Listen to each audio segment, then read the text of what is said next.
Sejam muito bem-vindos ao 5º episódio do podcast Entrelacer. Hoje recebemos a especial visita do marido da Tamires, do pai da Elise e da Giovana, o empresário, consultor e flamenguista. Sejam muito bem-vindos, eu sou a Larissa e a gente recebe hoje o nosso grande amigo Eric Tomás. O Eric é cristão, empreendedor por natureza, fundador da Fábrica de Festa, UD Print Digital, Core Decore, integrante da comunidade SuperX, um currículo inspirador.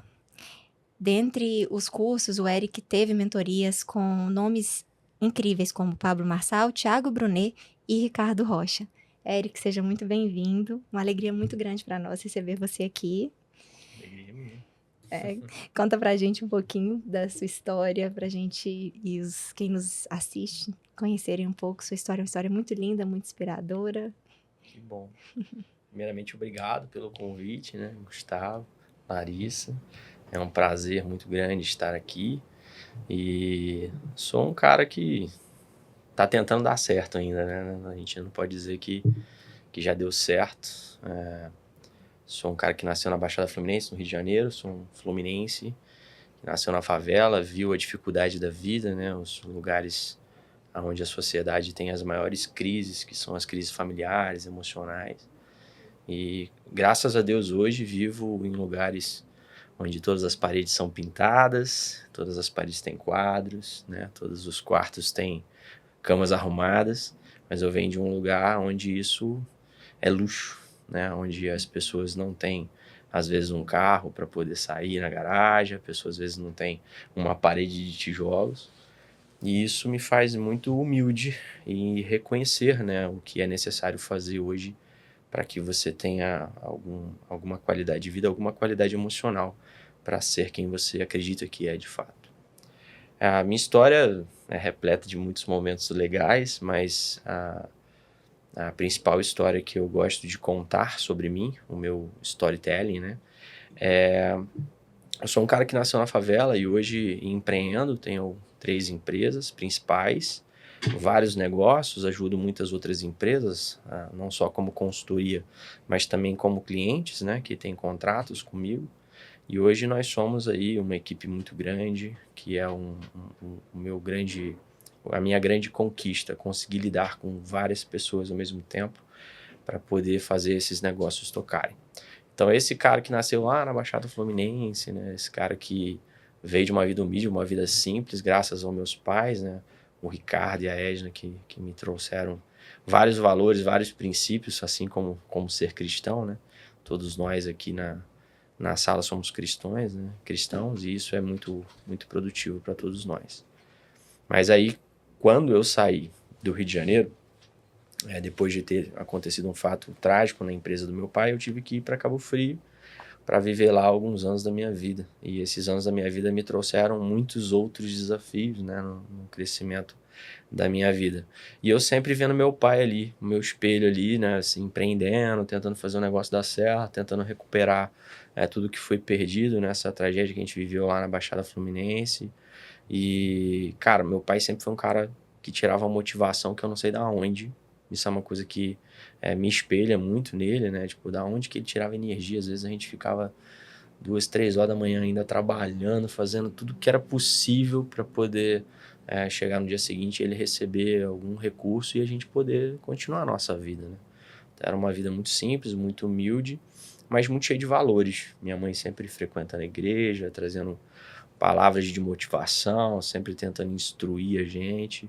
Então, para mim, entender hoje onde eu estou faz muito parte de uma estrutura familiar que sempre funcionou, mesmo independente de condição financeira. Independente de posição e classe social, eu acho que um dos sistemas sociais que não pode parar de funcionar é o sistema familiar, né? Ter a posição de um pai, a posição de uma mãe. Essa estrutura é uma estrutura que me ajudou a sair daquela realidade de vida e me trazer para a realidade de vida de hoje. Então, de um cara que nasceu na favela, hoje eu estou vivendo em um lugar bem melhor, que todas as paredes são pintadas e que tem um carro na garagem para passear de vez em quando. Nossa, muito bom, Eric. E eu achei muito legal quando você fala, né, empreendedor por natureza. Eu compartilho desse sentimento seu, porque parece que a gente nasce com uma energia diferente. Você falando do seu pai aí, né? Como que ele te... Você sente essa... Acredito que sim, né? Por você... Queria que você contasse um pouco essa frase, sou empreendedor por natureza. Como é que você começou a pensar nisso? Vendo seu pai? Conta pra gente um pouquinho. Então, isso começou porque minha mãe sempre me conta a história de que quando eu era muito pequenininho, eu sempre tive a bochecha muito rosadinha, né? E aí uma bochecha rosadinha, com os olhos claros, e todo mundo ficava apertando minha bochecha nos lugares, e isso era muito comum na época. Hoje em dia as pessoas não se encostam. Hoje não tem essa ousadia, quanto mais Tem filho do até outro. medo de aproximar, né? Mas antigamente tinha muito isso, né? Os vizinhos, parentes e tal, apertavam, coisa fofa, não sei o que e tal. E uma vez uma senhora, eu me lembro desse único momento, ela me conta que isso era muito comum. A moça perguntou, e o que você vai ser quando você crescer? E eu respondi assim prontamente que seria empresário. Então eu acredito que hoje o empreendedorismo para mim, ele é de natureza, porque quando eu começo a avaliar a minha história, eu sempre tive essa visão de gerir, de delegar, de entender papéis, posicionamento, quem tem que fazer o quê. Comecei a perceber que eu tinha muita dificuldade de relacionamento porque eu sempre me preocupei com o olhar do outro, eu sempre tive uma empatia quase que natural, então por que o outro está pensando assim, por que ele está sentindo assim? Hoje a gente está vivendo uma comunicação que às vezes diz que você não é responsável pelo que o outro sente, e sim pelo que você fala. E eu não concordo com esse ponto de vista. Você, com certeza, é responsável pelo que o outro sente, porque se você não for capaz de fazer ele sentir o que você quer que ele sinta, ele vai ter emoções fracas, que vai gerar complexidades e pensamentos negativos que vai fazer com que ele não seja produtivo para você. Então, não faz o menor sentido pensar assim. Então, para mim, hoje, vendo essas habilidades que eu tenho, além das que eu conquistei, todo o meu estudo, minha paixão por estudar, principalmente a área de inteligência emocional, gestão das emoções, toda a questão de empreendedorismo. Hoje a gente vive no país uma dificuldade muito grande no empreendedorismo, que é você tem que ser multidisciplina, você tem que entender de tudo um pouco, né? Lógico que você vai ter um parceiro que é um contador, vai ter um parceiro do jurídico, vai ter um parceiro em cada coisa, mas você vai precisar entender o contexto de todos esses cenários. E eu vejo que muito da minha vida me levou isso de alguma maneira, e por isso que eu chamo de empreendedor por natureza. Éric, você estava falando pra gente que seu pai, ele atuava no setor de comunicação visual, não era? Sim. E você ajudava juntamente com sua mãe. E vocês atuavam tanto na Baixada Fluminense como em Cabo Frio. Sim. E o que levou você a chegar a Uberlândia? Sair de Cabo Frio para Uberlândia? Então, a gente tava lá tipo, meus irmãos são um pouco mais velhos, minha irmã e meu irmão mais velhos são mais velhos do que eu, há alguns anos, e eles já estavam precisando fazer uma faculdade, né, ter uma perspectiva de vida. E, cara, Cabo Frio é uma cidade turística que não tem nada para você estudar, para você aprender, para você trabalhar, para se desenvolver. É uma cidade que funciona 4 meses por ano. Existe também toda uma questão de criminalidade, né, que vai subindo da Baixada Fluminense, de alguns lugares, de algumas periferias do Rio de Janeiro para essas zonas do litoral, porque tem um movimento muito grande econômico, né? E aí, com medo de talvez algum tipo de tragédia ou cenários negativos envolvendo a família deles, eles começaram a pensar em não querer estar em Cabo Frio. E aí isso virou uma conversa. O tempo foi passando, a gente acabou vindo visitar Uberlândia, a gente tem um padrinho daqui, né, que indicou a gente Uberlândia, a gente veio conhecer, gostou da cidade, botamos as malas no carro e viemos embora, assim, com a cara e com a coragem, né. Muito bom. Éric, como você falou no início, o que essa estrutura familiar te ajuda hoje nas estruturas das suas empresas? Total. Sem essa visão, assim. Hoje eu tenho uma estrutura de visão, missão, valores e propósito da minha empresa dividida entre as pessoas, para você ter noção da importância disso. Existem valores nas minhas empresas hoje que derivam do meu pai. Eu tenho o nome do meu pai nesses valores. E eu tenho valores que derivam da minha mãe. Então, por exemplo, são pessoas que têm perfis comportamentais completamente diferentes, são pessoas de estruturas emocionais completamente diferentes, mas são pessoas que se somaram ao longo da minha história. Então, essa soma que foi traduzindo quem eu sou, a minha personalidade, eu fui inserindo isso tudo dentro da cultura da minha empresa e eu quero que isso permaneça. Então, eu quero construir essa cultura organizacional baseada nesses valores que vêm tanto da minha da paternidade quanto da maternidade, da minha estrutura familiar base, que é uma coisa que eu também implemento na minha própria família, e implemento isso dentro dos meus negócios. Então, eu acredito no seguinte: todo produto tem um pai e mãe, todo um processo tem um pai e mãe, todo colaborador precisa de um pai e mãe. Se você hoje não tiver a responsabilidade de entender essa preocupação com o negócio, com certeza você não tem a preocupação necessária para ser a pessoa que vai tocar esse negócio. Então, você também tem que ter a responsabilidade e a capacidade de medir, aferir a real necessidade de se você é a pessoa certa para fazer isso ou não. Então, eu entendo bem assim. Uma vez um cara falou para mim assim: você nunca pode pedir alguém para varrer alguma coisa se você não der a vassoura. E o que eu mais vejo hoje indo nas empresas é muita gente pedindo para varrer sem ter vassoura. Eu vejo muita gente pedindo para varrer mais rápido sem comprar um robô de limpeza. Eu vejo muita gente pedindo para varrer um lugar cada vez maior e ainda continua usando a vassoura do mesmo tamanho de sempre. Então, eu vejo que depende muito mais da visão do empreendedor, da metodologia, da percepção, da empatia, da necessidade de ter uma visão de servir o colaborador para que aquilo aconteça, do que em si o cara ter uma visão de crescimento, uma visão financeira estruturada, econômica, de investidor e tudo mais.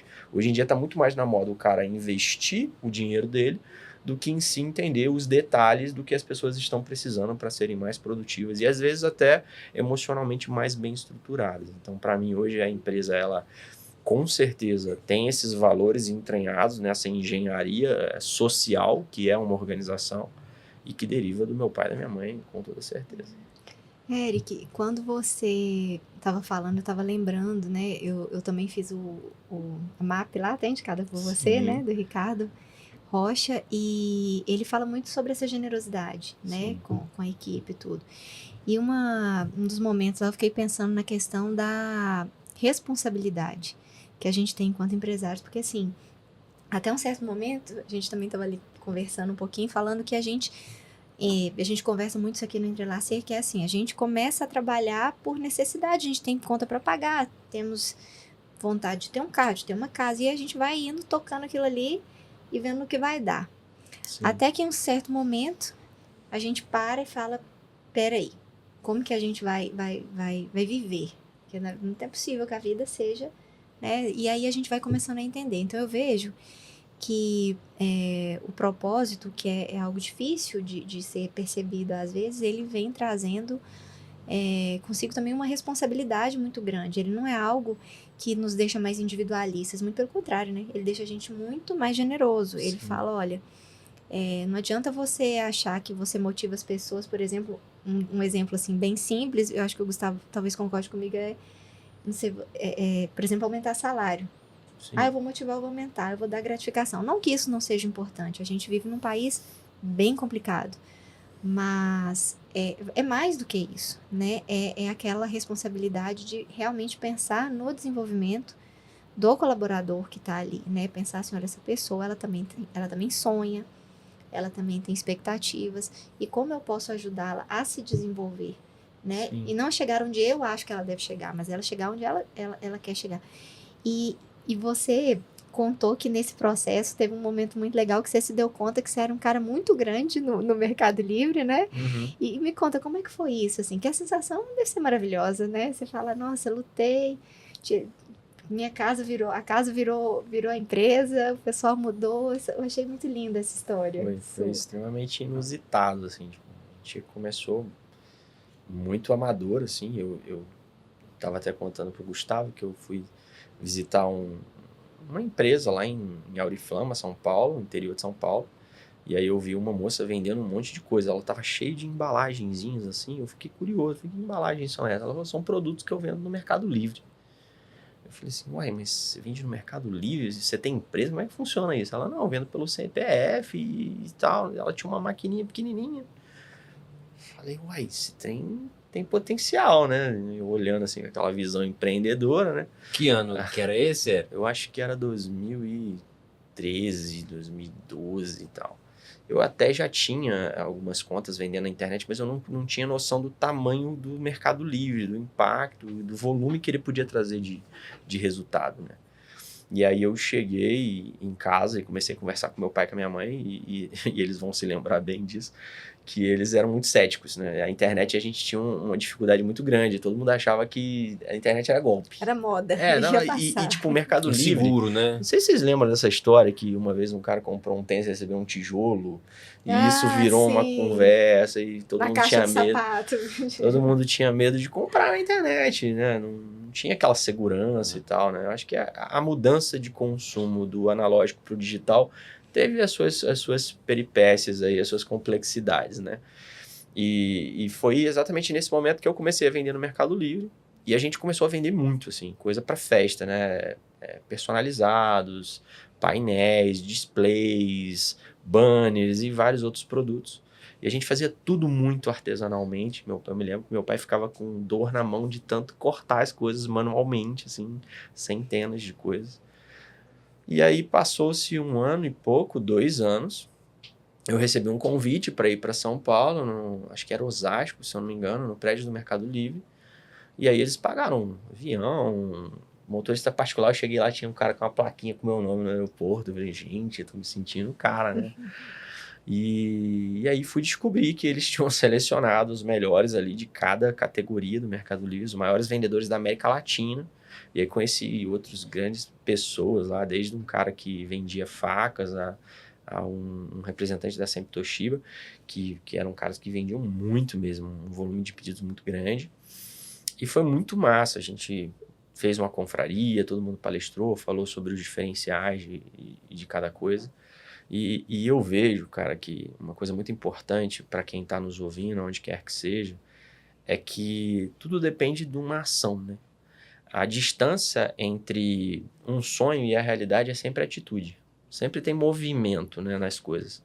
E tudo começou com esse movimento simples, de eu ver uma moça vendendo, né, e eu ter tido a força de vontade de ir lá, cadastrar a conta. Curiosidade, né? Eu também rejeitei a opinião dos meus pais, porque os meus pais no início eles foram contrário à ideia, porque, pô, tinham medo e tal, e eu entendia que tinha muito a ver com o perfil, a idade deles, a faixa etária e tal. Então, eu acho que assim, quando você sabe o que você precisa fazer, já é um primeiro começo, né? E se é o primeiro começo, avalia se tem muitas pessoas que estão a favor ou contra, mas isso não pode definir se você vai parar ou continuar. Isso tem que definir se você entendeu o que você precisa fazer. Eu acho que o propósito, como você mencionou, o propósito ele nasce de uma sequência de atitudes, né? E uma dessas sequências de atitudes é tentar pensar em o que você quer se apresentar, né? Muitas pessoas perguntam assim, como é a tua história? Mas qual que é a história que você quer contar sobre você? Existe um livro, eu não me recordo agora qual deles, que fala sobre isso. Já li muitos livros sobre isso, mas que ele fala que nenhuma verdade é absoluta. Então você tem que questionar a história que você quer contar da tua vida, né, a todo momento, porque isso vai cenificar o como as pessoas vão te ver. Então, quando você é capaz de criar essa visão de futuro emocional, você consegue criar um lar de projeção do teu futuro, aonde você consegue projetar passos para chegar até ele. E foi uma coisa que eu fiz naturalmente, não foi uma coisa que eu fiz projetando. E quando eu comecei a estudar, hoje eu olho para essa história e consigo perceber toda essa movimentação. Então, o empreendedorismo ele tem muito mais a ver com continuar independente do peso e das dores, do que em si você ter a capacidade certa de fazer o que precisa ser feito. Na maioria das vezes você não vai ter. E você vai errar. Uma coisa que eu aprendi com a internet, durante muito tempo eu estudei tráfego pago, fiz investimentos de centenas de milhares de reais em Google, em Facebook, em Instagram, faço isso até hoje. Mas o que eu percebo, o que dá de fato muito resultado, é você ter a capacidade de errar rápido. Então, cara, quanto tempo você fica errado? Esse é o grande ponto do empreendedor. Eu vejo que tem empreendedores que às vezes se acostumam a estar errado. E aí realmente vai demorar mais a chegar a algum lugar. Nossa, isso que você falou é uma verdade que tem que ser dita, as pessoas precisam ouvir isso mesmo, porque faz todo sentido. Eu tive um fato essa semana, tá lembrando nossa amiga Isaac? Que costuma fazer esse comentário, começar assim, né? Mas ela, um fato que aconteceu com uma pessoa que ela, ali do meu meio, ela cometeu um erro e ela quis arrumar uma forma dela não ter que refazer o que estava errado. E ela precisava refazer. E eu, de imediato, eu falei, você tem que refazer a situação aí, tem que chamar a pessoa e tal, conversar e tudo. Ela queria tentar outro jeito. E eu, assim, na minha cabeça, eu falei, mas não tem outro jeito. Você tem que ir atrás e falar, olha, isso aqui vai ter que ser repetido por esse motivo e tal. Então, é o que você falou, né, gente? Não adianta tentar achar um caminho que vai parecer que eu sou bom, não. Você tem... E li também sobre isso, que o líder, ele também fala, é importante que o líder demonstre que isso também acontece com ele, mas que ele está em busca constante de desenvolver. Porque você, como líder, né, Eric, das empresas, né, nesse seu contexto, eu vejo que você tem um cuidado muito grande em pensar nesses seus liderados ali, né, com muito carinho, né, Sim. assim, com muito zelo por eles. Uhum. E o que você poderia nos passar, assim, né, que você é uma fonte de conhecimento, a gente sabe o tanto que você nos inspira lá nas aulas que a gente tem juntos, para as pessoas que não se veem como líderes ou que estão na posição de liderança, mas não estão, assim, muito confortáveis, sabe? Sim. Eu acredito que todo diamante precisa ser lapidado, né? Quando você olha para ele, ele é uma pedra bruta, né? Ele tá entranhado ali de muitas outras substâncias que não são tão valiosas assim, né? Então, eu tenho colaboradores lá na empresa que, para mim, é uma lapidação, é uma coisa diária, né? Hoje eu tenho as minhas filhas, por exemplo. Eu nunca aprendi tanto sobre liderança quanto com as minhas filhas. E eu vejo nelas também, porque para mim a liderança é intrínseca, todo ser humano tem a liderança, né? A gente é que para de perceber, né? Conforme a gente vai crescendo, a gente vai mutilando a criança que existia e vai deixando prevalecer esse adulto, às vezes um pouco ingrato, talvez inconsciente sobre a visão de um corpo humano sistêmico como é. Se você for parar para pensar, o tanto de coisas que você lidera em si mesmo todos os dias da tua vida, como não é líder? Como não liderar tantas coisas que a gente precisa lidar todo dia, né? Essa famosa pirâmide que a gente precisa controlar entre o espírito, o corpo, a alma, né? A nossa mentalidade. Então eu vejo que o que a gente precisa entender, eu aprendi isso com o Steve Jobs, ele falava que a maioria das pessoas não tem capacidade de reconhecer sua própria capacidade. Ela não sabe, ela não consegue se enxergar. Então essa pessoa olha no espelho e ela vê um tijolo, mas você vê o diamante. Então se você vê o diamante, você precisa emprestar essa ótica para ela. E a maioria das pessoas não consegue ter essa ótica, né, sobre si mesmo, porque você vê todas as suas frustrações, seus traumas, as suas dificuldades, os seus tombos, todas as vezes que você olha no espelho. Quantas vezes você não olha no espelho e o Gustavo fala assim, nossa, hoje não tá legal. Hoje não é um bom dia para mim, né? E eu vejo que as pessoas estão muito assim. Então eu tenho colaboradores que eu invisto muito energia, que as pessoas às vezes confundem, que foi o caso que você falou sobre o aumento de salário. Eu acredito que o salário ele é uma energia proativa. O que é uma energia proativa? Eu produzo mais, eu ganho mais. Eu acho que existe empreender e intraempreender. Eu vejo os meus colaboradores como intraempreendedores. Eles empreendem dentro do meu empreendimento. Eles têm que ganhar o quanto eles quiserem ganhar, só que vai depender da capacidade de produzir deles.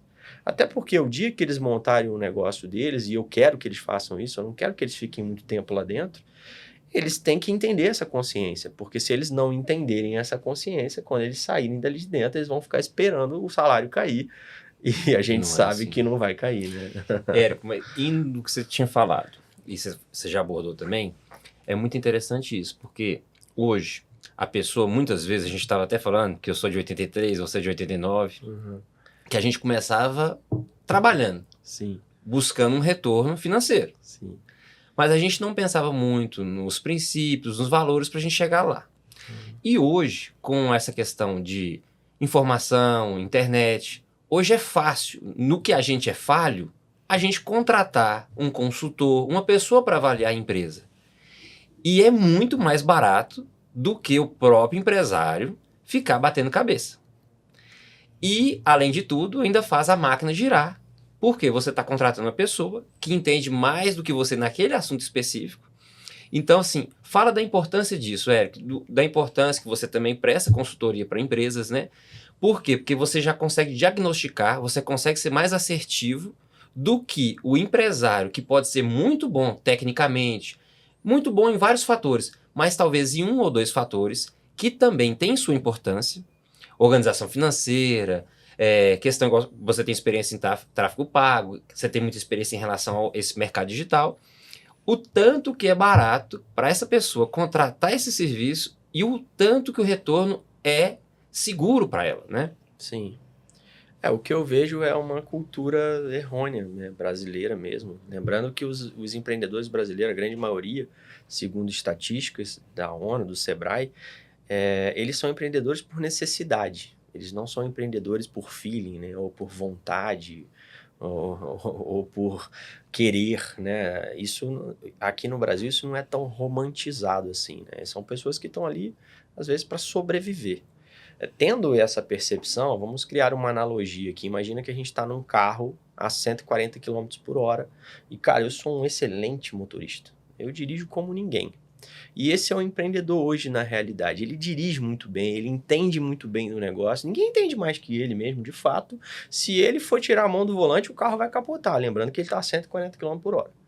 Quando ele decide não pegar informação, ele decide não contratar uma consultoria, ele não trazer informação do futuro para o presente, que essa é a grande verdade sobre a consultoria, ele está dirigindo aquele carro a toda velocidade porque ele acredita que para contratar um consultor ele tem que parar o carro. E na visão dele, ele está pensando o quê? Cara, eu estou a 140 km por hora, eu não vou frear esse carro, não vou reduzir a velocidade, eu não vou parar, isso aqui é o que eu sou bom, isso aqui é o que eu faço, isso aqui ninguém pode fazer, ninguém vai conseguir pular nesse carro. E aí ele fica esperando que algum louco que entende de alguma coisa que ele não entende, vai tentar pular no carro a 140 km por hora. Você pularia, Larissa? Eu não. Ninguém vai pular.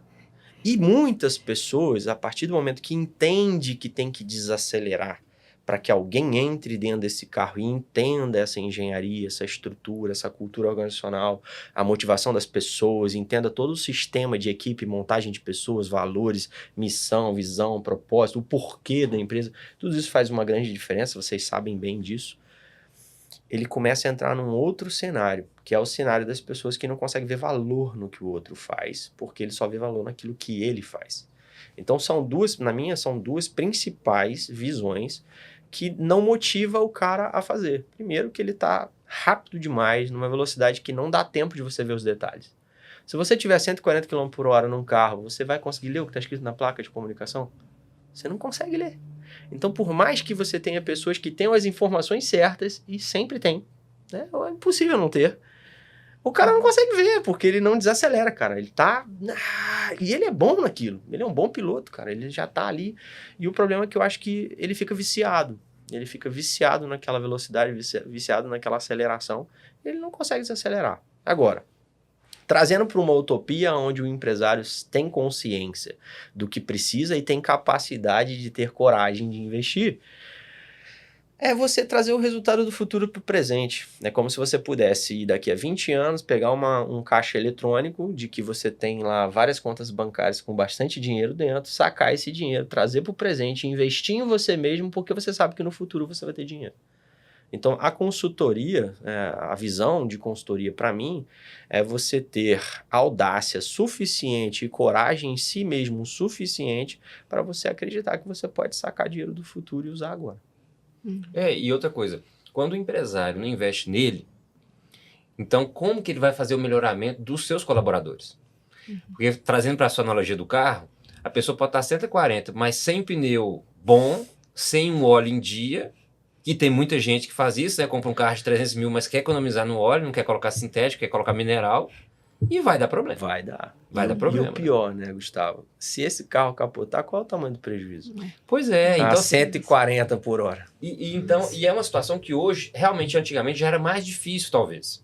Grande centro, você tinha que buscar numa capital, mas hoje não. Hoje tem consultorias de todo preço, para todos os setores, né? Sim. Acessíveis. Então, a pessoa deve fazer uso, porque isso é o óleo sintético para o seu carro, que vai fazer sua empresa crescer. Porque quem é empreendedor, ele tem esse como diz, esse feeling. Fala assim, nossa, a pessoa está falando que é ruim essa empresa, que esse setor é ruim, mas, nossa, eu ouvi falar super bem desse setor. E se a pessoa não quiser empreender, com certeza vai ter outro que vai querer empreender no setor Com dele, né? certeza. E ele vai perder posicionamento, né? Vai perder mercado. E é interessante porque nós temos a experiência que, assim, a gente realmente só começou a mudar a forma de ver depois que a gente teve algumas consultorias, porque antes não tinha. E eu vejo também que as pessoas, às vezes, elas se milindram no sentido assim, nossa, a pessoa vai vir aqui na minha empresa, vai descobrir que eu tô toda errada aqui, que eu tô todo lascado e eu, né, o empresário tem um status social de que é um cara, né, importante e tal. Somos mesmo importantes para a sociedade, não tem dúvida, mas não significa que é uma pessoa que não está tendo dificuldade ali com uma coisa. Eu vejo muito, por exemplo, o Gustavo, como é advogado, a gente percebe muita falha em processos de contratação, em contratos de prestadores Sim. dentro das empresas, que são coisas muito simples. Sim. E aí a pessoa às vezes fala assim, mas não vou chamar porque vai chegar aqui e vai ver que tá errado. Eu não quero mudar, que é o que você falou. Errou, corrige rápido. Sim. Mas eu não quero mudar porque eu tenho vergonha de mudar. E aí isso começa a entrar em contato com alguns valores ou algumas questões pessoais, que a pessoa fica ali, né? Quem esse fulano tá pensando que vai mudar aqui o jeito de ser a minha empresa? Então, assim, eu já fui muito resistente. Eu falo porque eu já fui esse fulano que falou, quem que você pensa, sabe? Cheguei e falei, não, eu tinha um colega, foi sócio um breve período nosso, e ele falou comigo assim, você tá cobrando muito barato, você vai ter que reajustar. Eu falei, você é louco, você nem sabe como é que é o mercado aqui, se eu reajustar ninguém vai vir. E falei assim, né, praticamente cheia de dados, não tinha dado nenhum, Eric.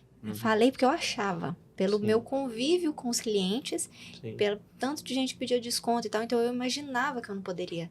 Então eu não tinha consciência também plena que eu poderia, que aquilo que eu fazia realmente valia mais. Então, a hora que eu comecei a entender e aceitar esse outro falar, aí ele perguntou pra mim uma coisa que um dia eu ouvi você falando também, falou assim, quem que vai parar de mandar? Me fala aqui, vamos pros dados, fala quantas pessoas, quantas reclamam.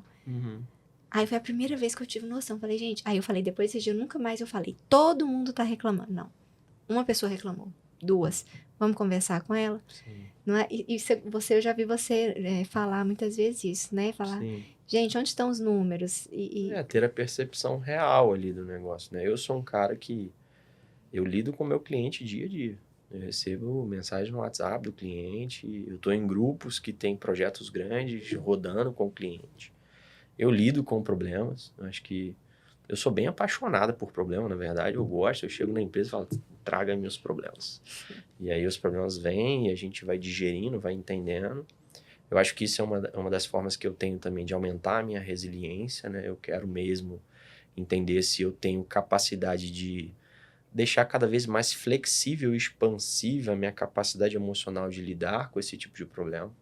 Então, os problemas, eles vão vir, não importa o tamanho que você seja, a quantidade de dinheiro que você tenha na conta, você vai ter que lidar com os problemas. Então, eu gosto de, no primeiro momento do meu dia, já começar a pegar os conflitos, a pegar ali todos os problemas e começar a digerir e entender quais são os melhores caminhos. Agora, gente, não existe essa utopia de que todo empresário que está começando a ter algum resultado está fazendo tudo certo. Né? A gente erra também, a gente tem as nossas falhas. Eu acho que a visão que é bom a gente deixar para o pessoal é que você não precisa ser bom em tudo. Qual que é o foco, né? Qual que é o foco? Se você for bom em uma coisa, muito bom mesmo naquilo, e você tiver outras pessoas muito boas em outras coisas, você já tem um negócio funcional.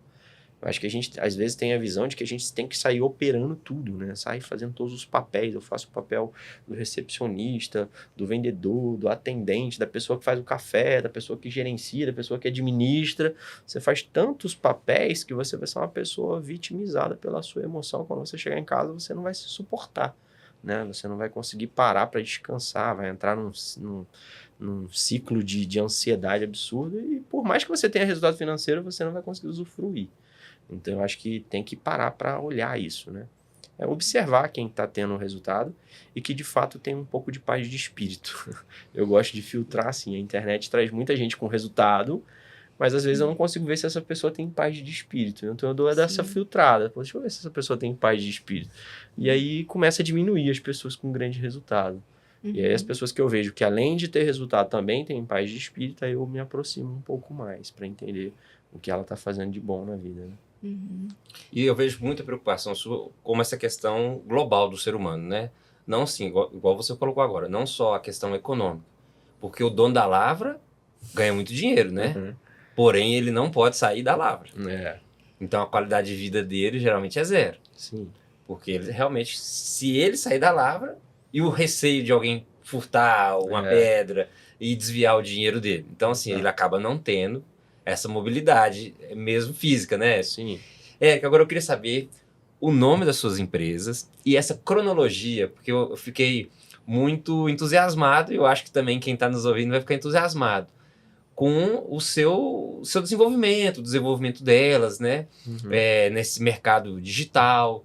Você estava falando para a gente que você criou outra empresa na pandemia, né? Porque Sim. você tem ainda uma empresa de produtos para festa, né? Uhum. E me conta essa cronologia, como é que começou, Sim. que você estava contando pra gente, começou de forma na sua casa, né? Uhum. Como é que ela está hoje? Foi na casa dos meus pais, na garagem deles. A gente começou a fábrica de festa. A gente fundou a fábrica de festa entre 2010 e 2011. E foi uma ideia que eu tive na época. Eu lembro de estar procurando assim no computador o domínio disponível e não tinha fábrica com C, eu botei fábrica com K. E o apelido do meu pai é Kaká, de Ricardo. Eu criei um personagem, o meu padrinho desenhou todo um personagem para essa marca. Uma maneira super amadora na época, a gente não sabia nada de nada, a gente não tinha noção de nada. Pessoas, assim, uma família reunida numa conversa e a empresa foi montada ali. A ideia do nome foi meu, assim, eu queria colocar alguma palavra-chave, alguma palavra que atraía o mercado em si, né? Eu queria demonstrar que a gente tinha preço e que a gente tinha uma certa idoneidade, que a gente era de verdade, então eu coloquei fábrica de festa, para as pessoas terem uma termologia ali e conseguirem buscar. A gente tem encontrabilidade no Google, na época eu estudei muito sobre o Google, então fiz dentro da engenharia deles.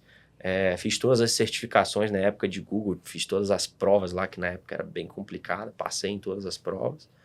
E aí criei a primeira empresa, que foi a fábrica de festa. Começamos a vender, primeiramente num e-commerce, que era fabricadefesta.com.br, que está no ar até hoje, quem quiser visitar lá e comprar alguma coisa, fiquem à vontade. E a gente ficou, o primeiro ano a gente teve um boom muito grande, de vendas, a gente vendia só no nosso e-commerce, e aí nesse dia que eu contei o caso de visitar para comprar a máquina, conheci essa moça e começamos a vender no Mercado Livre. Cara, o Mercado Livre ele foi de R$600 de faturamento a 160 mil em um ano, assim, foi um negócio... Que isso? O que tá E o acontecendo? seu Ricardo, o que achou? Todo mundo pirando. Minha mãe começava a desesperar porque ela via boleto de R$2.000 e falava, ei, que meu Deus, é muito dinheiro. Minha mãe super simples, humilde e tal. Mas assim, uma coisa que eu quero deixar bem claro. Parece que eu sou a pessoa responsável por tudo isso, mas não sou. Se não fosse meu pai, minha mãe, se não fosse a minha estrutura familiar, se não fosse a casa deles, E o né? suor? Exatamente. Você falou que seu então, pai tava até exato, com tipo, ó, cara, eu me lembro do meu pai cortar, sabe, 500 displays à mão num dia, cara. Tipo, eu não faria isso. Eu não teria essa capacidade. Eu lembro da minha mãe ficar olhando as contas e pagar as contas e cuidar de muitas coisas. Minha mãe às vezes ficava na máquina de impressão de madrugada lá e a gente tinha muita dificuldade porque as máquinas de impressão eram coisas muito complexas tecnologicamente falando e a gente tomava assim umas rasteiras de uns técnicos, tinha suas complexidades, né? Hoje ainda tá... Nossa, Ainda tá difícil. cara, uma coisa engraçada, um fato engraçado. A gente embalava os nossos produtos no início em sacola de lixo, aquela sacola preta de lixo.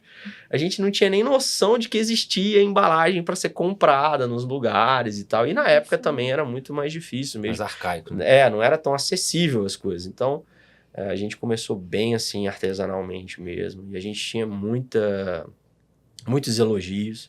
As pessoas viam o carinho que a gente tratava o produto. Fazia realmente com muito carinho. A gente pegava fotinho das crianças. Às vezes era o primeiro aninho. Então, a gente quase que participava da história de vida dessas pessoas, né? Então, era um momento bem bacana, né? E aí a fábrica de festa foi se desenvolvendo, crescendo. A gente, na época de Facebook, a gente chegou a ter quase 1 milhão de seguidores no Facebook. Eu fazia muitos vídeos, lives. Aí eu fiz um canal no YouTube para ensinar as pessoas a fazer decoração. Nós fomos os primeiros a lançar kit de festa provençal, que são várias peças de montar para mesa de festa no Mercado Livre. A gente foi pioneiro aí em muitas coisas e muitas ideias na área de festa. atendendo principalmente os decoradores, né? A gente não atendia principalmente o pai e a mãe das crianças, atendia os decoradores que atendiam o pai e a mãe, né? Então era quase um B2B2C, que na época eu não tinha essa noção, tá, gente? Não tinha noção nenhuma. Que legal, velho. Lá para mais ou menos 2019, 2018, 2019, não vou lembrar com tanta especificidade, a gente lançou o de print, que a gente começou a ter a ideia de atender o público de comunicação. E aí eu vou deixar aqui um relato, e, por favor, não me entendam mal, o pessoal de Uberlândia não fica chateado comigo. Eu acho que a comunicação em Uberlândia, a comunicação visual, às vezes é muito falha, porque a gente sempre ficava sabendo que ia ter um determinado evento na cidade, depois já tinha passado. É verdade mesmo. E eu sempre comentei sobre isso, eu falava, gente, a comunicação aqui parece que não funciona, ou então é muito seleta, alguma coisa, né? Uhum. E aí eu ficava sempre falando esse negócio de comunicação. E a gente decidiu fazer a UD Print para aumentar a visão de comunicação, né? Melhorar a comunicação. Hoje a UD Print já faz muitas coisas. A gente tem um parque de impressão muito grande, faz toda a linha de tecidos, banners, faixas, toda a parte de lona, adesivo, rótulos. A gente tem uma linha muito grande. A gente faz uniformes, camiseta, camisa social, abadá, bermuda. A gente tem de grandes marcas, né? Na linha de sublimação. E bem na pandemia, a gente começou a sentir o mercado de festa dando uma retraída. As pessoas não pararam de fazer festa, mas as pessoas pararam de fazer mega festas. E começaram a fazer festas menores. Então, a gente lançou o kit Mini Table, que é um kit mais simples, menor. E aí o faturamento deu uma caída. Acho que na época chegou na casa de uns 30% de queda. A gente estava imaginando que ia ser uns 80%. E essa época foi muito marcante para a gente, porque a gente ficou 2 meses morando dentro da fábrica, porque a prefeitura de Uberlândia tinha decretado que pelo menos 50% das pessoas de uma indústria tinham que ficar em casa. E a gente teve que mandar metade dos colaboradores para casa e continuar fazendo todos os pedidos normalmente. Então, quem que ia ser os colaboradores? Nós mesmo. E a gente foi morar lá, eu me lembro claramente desse período da minha vida, foi um período muito, muito bacana, eu pude realmente ter uma imersão dentro do próprio negócio. E aí a gente percebeu que estava diminuindo as vendas e começamos a ver que estava aumentando muito produtos para decoração. Então, quadros, papel de parede, cortina, toda coisa de mesa posta. A gente começou a fazer a linha de lençol, fronha, uma infinidade de produtos. Hoje a gente tem quase 35 mil SKUs diferentes, né? Nos nossos canais, nas nossas redes. Vendemos em todos os lugares da internet.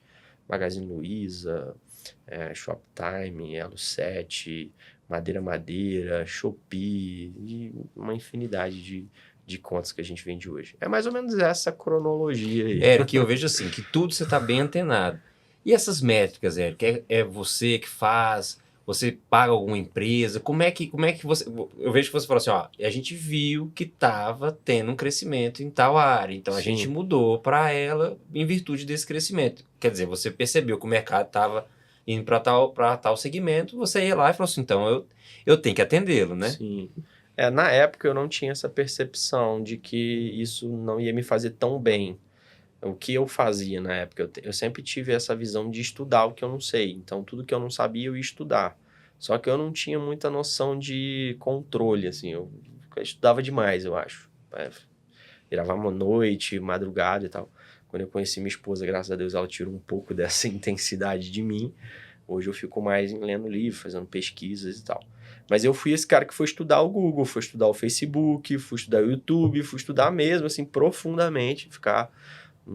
sei lá, 1 ano trancado num quarto estudando e aprendi como ler as métricas principais. Então, você falar para mim de qualquer métrica hoje que deriva dos canais digitais, eu sei fazer a leitura, eu uso todas as ferramentas, eu entendo as diferenças dos principais termos de marketing, né? Principalmente a performance do marketing, né? Hoje em dia as pessoas misturam muito comercial, publicidade e marketing, e são coisas completamente diferentes, que não tem nada a ver uma coisa com a outra.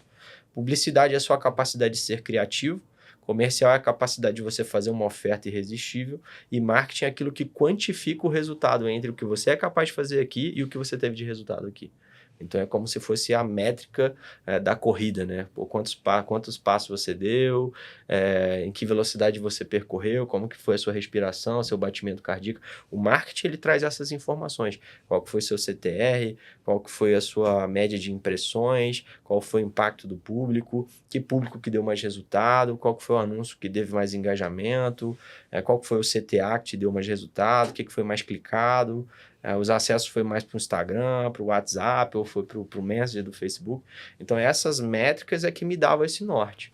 E tem um lugar no Google chamado Keyword Planner, que é uma ferramenta de planejamento de palavra-chave, que na época eu usava muito para ver possibilidades de negócio. Eu tenho até uma história rápida sobre as bandeiras Wind Bunny, que hoje nós somos o maior fabricante da região, que são aquelas bandeiras de tecido que fica na frente dos comércios.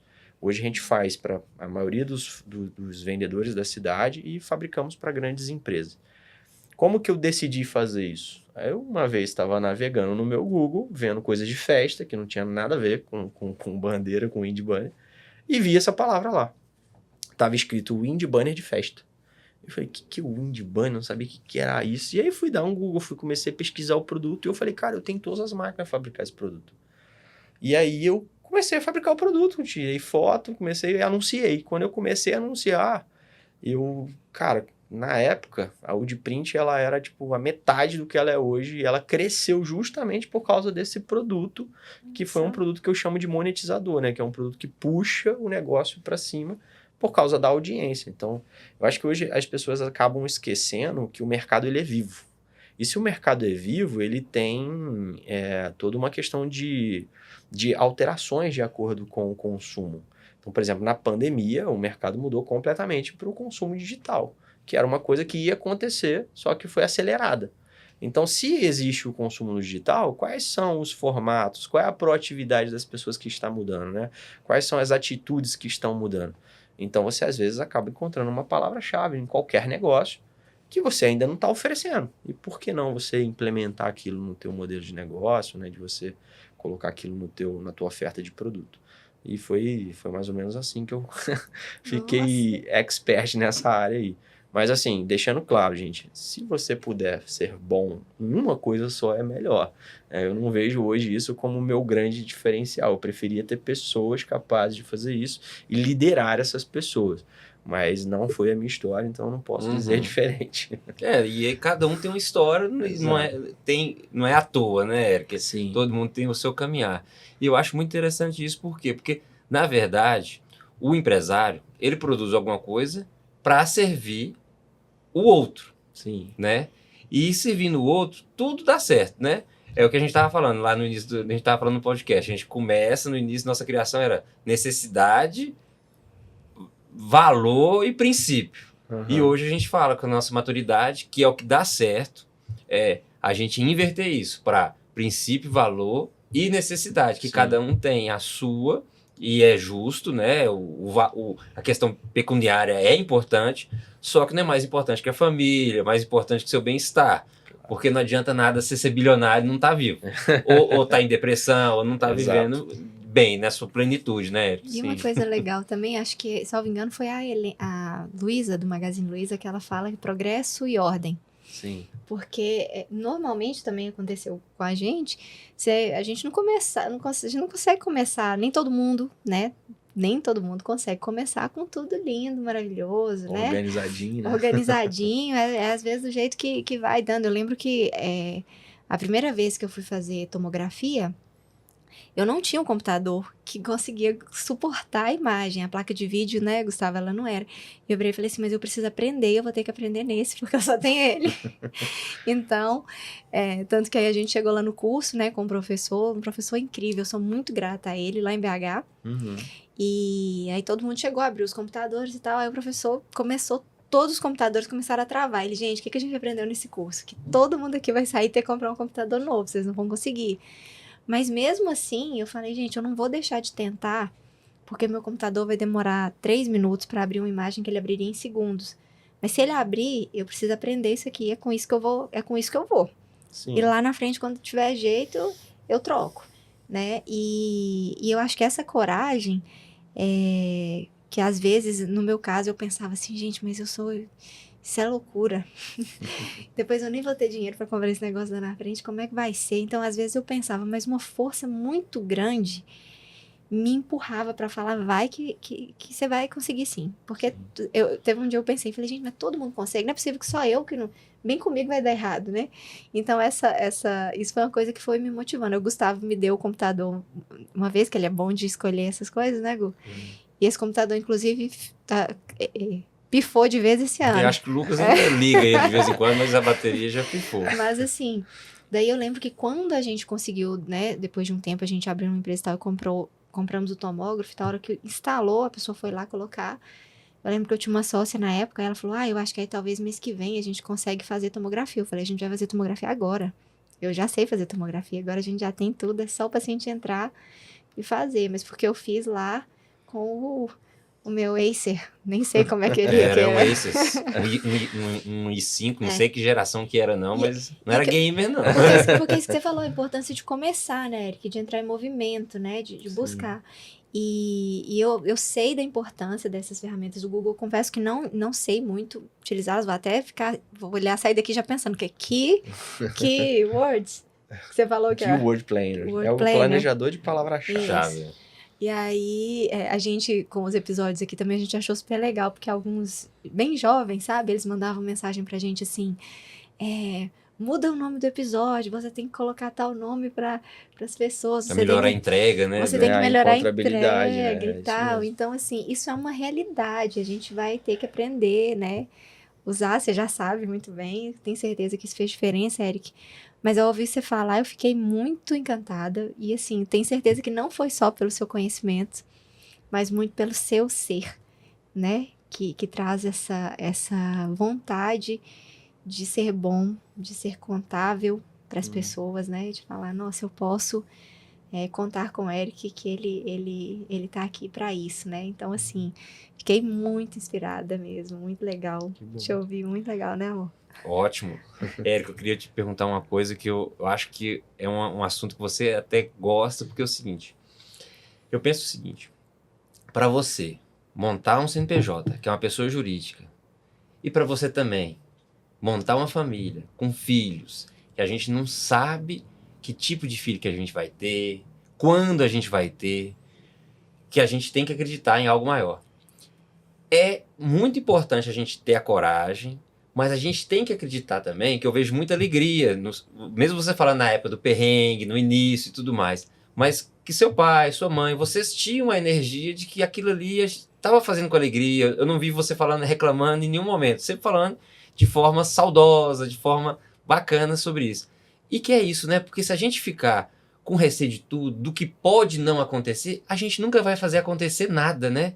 Porque esse não acontecer, geralmente não acontece, né? Então, assim, fala dessa questão do otimismo, que a gente fala que a gente pensa assim, gente, hoje nós chegamos com 40 anos, a gente já teve situações de infantilidade, quando a gente era mais novo. Eu falo que eu, com 19 anos, era totalmente diferente do que eu sou hoje. Então, assim, é importante para quem está começando, para quem hoje é uma pessoa que tem uma ótima ideia, de 20 anos, porque o mais novo, realmente, ele é mais revolucionário. Senão não tinha o WhatsApp, né? É um ucraniano que foi para os Estados Unidos e desenvolveu o WhatsApp e vendeu por 1 bilhão depois. Então, assim, fala dessa importância, da importância da gente ter essa fagulha de empreender. Porque sem empreender, sem prestação de serviço, nenhum país cresce, né? Exato. Eu acho que faz muito sentido o que você está falando. Eu vejo muito isso. Eu acho que tem muito a ver com convicção. É mais convicção do que otimismo. Eu estava lendo sobre isso ontem, 85% daquilo que você sente que pode acontecer de positivo ou negativo no teu futuro, provavelmente não vai acontecer. Mas os seus pensamentos precedem os seus comportamentos. Então, se você pensa algo que seja de maneira negativa, a chance daquilo acontecer é muito maior.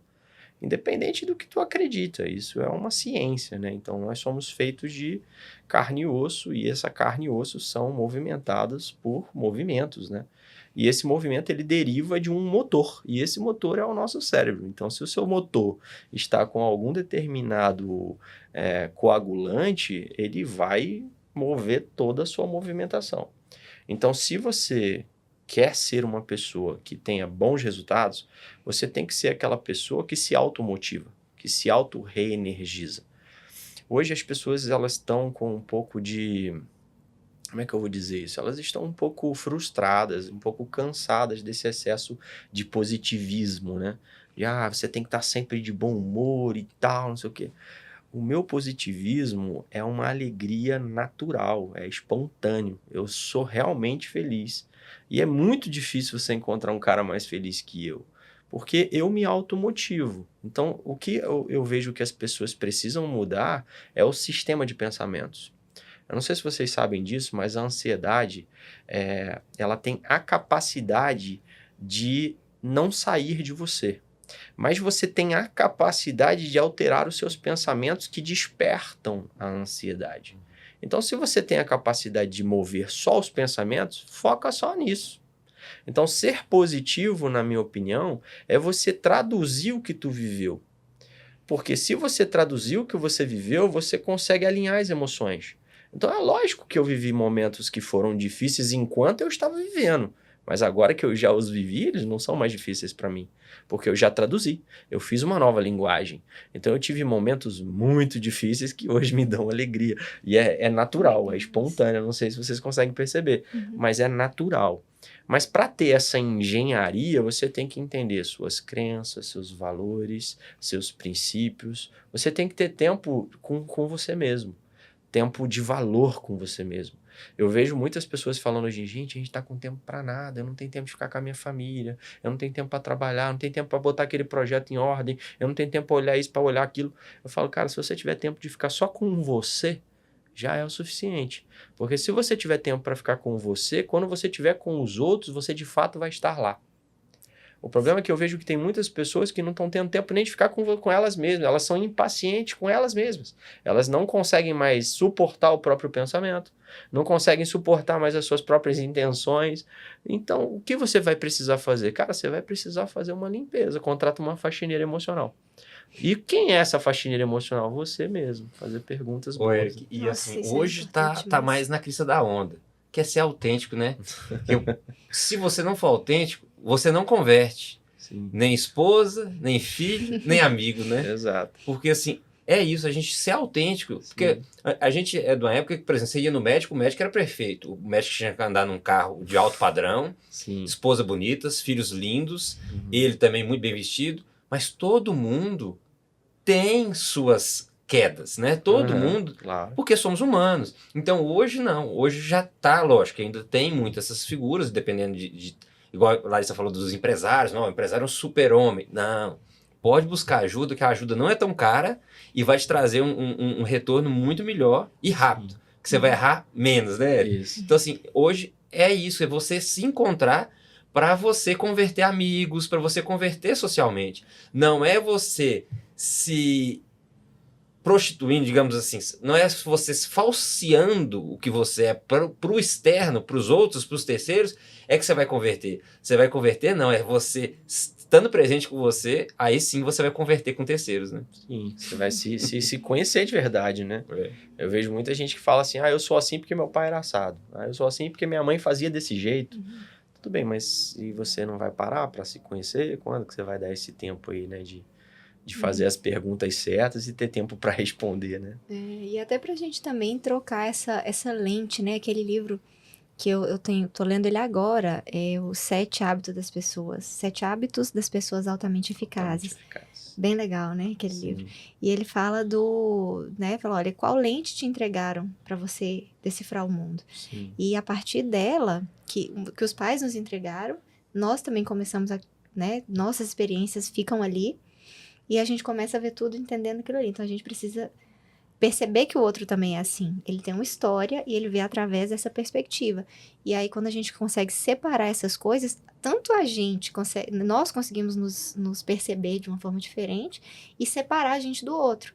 Então, falando, não, isso aqui é lindo, mas isso aqui não é minha vida, isso não encaixa na minha realidade. Mas ok, eu entendo que a vida dele é assim, mas o que isso pode me inspirar e o que disso que quando você falou, né? Olha, eu vejo muita gente com muito resultado, mas com pouca felicidade, pouca, né? Pouco paz de espírito, Pouca paz de né? espírito, isso. O global não E tá, aí, a hora que eu não tá começo a legal. procurar, o pessoal com paz de espírito começa a diminuir. Então, isso vem também dessa sua, né, eu penso isso, assim, olha, eu percebo a minha paz, então eu consigo identificar aquele que também tem. Então, eu vejo que a gente tem que realmente buscar muito isso. E muitas vezes o mundo não leva muito a gente para esse lado, porque a gente tem que ser tão produtivo, a gente tem que ser tão eficiente, a gente tem que ser tanta coisa, que parece que a gente está deixando faltar em tudo.